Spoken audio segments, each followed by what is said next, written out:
Haalicha lalaguuf deemaa turtiin keessan waliin haa ta'u isiniin jedha. Akkasuma zayitii fi shunkurtaa qopheeffadhe haala kanaan irdii fi maajii qopheeffadhe shunkurtii adii fi zanjabiila qaaraa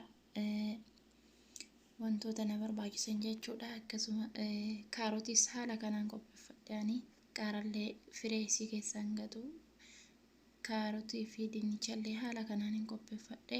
Akkasuma xiqqal goommanillee haala kanaan qopheeffadhe. Isin akkasinitti tolatti murachuu dandeettanii akka fedhii keessaniiti jechuudha. Ani haala kanaan qopheeffadhe turtiin keessan waliin haa ta'u inshallah.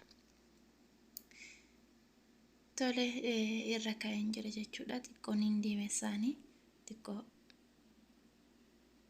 akkuma isin argaa jirtan xiqqoon hin diimessa jechuudha zayitii wajjin.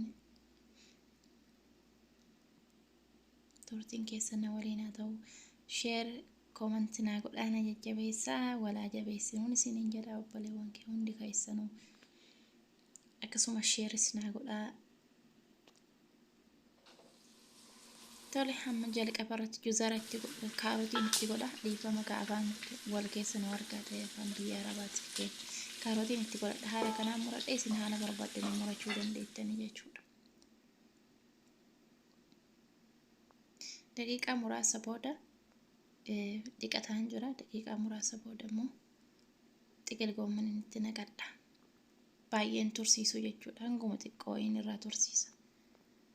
Qimamii kiyyatti godhadheen jira. Akkuma isin argitan. Ani irdii fi tuumii shunkurtii adii jechuu kiyya. Irdii shunkurtii adii fi zanjabiila qofaan fayyadame jechuu soqidda. Kana qofaan fayyadame jechuu halichaa keessatti. Si waan isin tole fayyadamuu dandeessan akka jaalattanitti. Ani kana qofaan fayyadamaa jechuudha.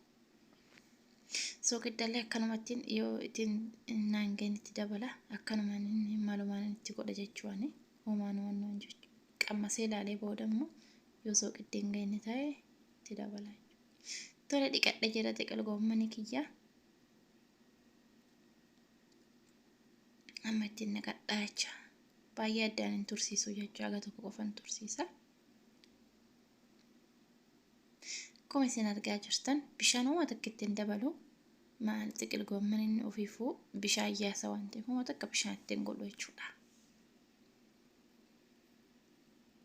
Akkuma isin argaa jirtan xiqqoo eega inni gadi deebi'e immoo dinnichaa kiyyan itti naqadhaa jechaadha. Amma kun dinnichaa koo itti godhadhee jira.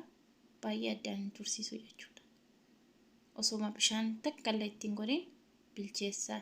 Bishaan xiqqishoo yoo inni gogeen arge immoo xiqqoo isii akka distiin hin qabanne qofaan irra buusaa jechuudha. Tole amma dinnichaa kiyya akkanatti hin cabsee ilaalaa. Naa bilchaatee jira jechaadha. Akkuma waliin agarru bilchaatee jira hin cabee jira dinnichaan keenyaaf bilchaate jechaadha. An dhumarratti qaaraa fi zayitii maankaa takka qofaan dhiifama dhadhaa maankaa takka qofaan itti godhadha jechaadha. Akka inni mi'aawu. Allichaan kee akkana fakkaataa na jajjabeessaa. Isiniin assalamu alaikum wa rahmatullahi ta'ala wa barakaatuh.